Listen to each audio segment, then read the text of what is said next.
हुकूमत तो तैयार है मुज़ाकरात करने के लिए, लेकिन पीटीआई की तरफ से जो दोगलापन है, कभी वो कहते हैं कि हुकूमत से हम मुज़ाकरात नहीं करेंगे, एस्टेब्लिशमेंट से करेंगे।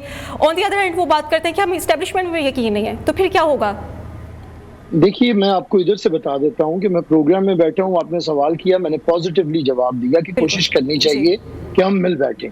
अब वहाँ पे पीटीआई का रवैया देखें, उन्होंने पुरानी बातें एनआरओ की शुरू कर दी, फलां। देखिए, अब मैं बताता हूँ, जो एनआरओ हुआ था वो तमाम सियासी जमात, और ये फिर याद रखें नदीम साहब, और दोबारा इस बात को ना करें अगर झूठ बोलना है तो फिर इन्हें मुकम्मल इजाजत है, जो कि ये बोलते रहते हैं।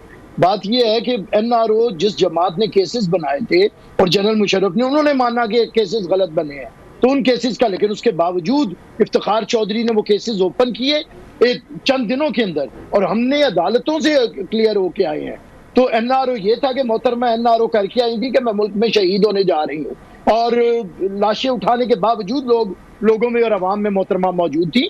तो लोगों को सियासी तारीख देखनी चाहिए। आज आपके कहने से कि हम जमहूरियत की जद्दोजहद कर रहे हैं, शफाफ इलेक्शन की, तो भाई आइए, पहले 2018 में जिन्होंने मुंह काला करवाया है इलेक्शन से, धांधली से, जनरल बाजवा की गोद में बैठे हैं, फैज हमीद के बगल बच्चे रहे हैं, उसके जरिए उन्होंने पॉलिटिक्स की है, आइए फिर उसका भी पहले एहतसाब कर ले। तो मैं यही कहता हूं कि जब पॉजिटिव बात करें तो उसका पॉजिटिव जवाब दें, वगरना आपका यही काम है, आप तो किसी के साथ नहीं बैठ सकते। आपका यही प्रॉब्लम है, आपने मुल्क को पिछले 12 साल 13 साल से एक क्योस के अंदर रखा हुआ है। मुल्क के अंदर तहरीक इंतशार ने एक ऐसा इंतशार फैलाया है कि जब पूरी कौम दहशतगर्दी पे इकट्ठी हो गई, पाकिस्तान की तमाम सियासी जमातें, पाकिस्तान की फौज, तमाम इदारे, उस वक्त इमरान नियाजी जाके तालिबान का नुमाइंदा बन के आ गया मुल्क और कौम के बच्चों के खिलाफ।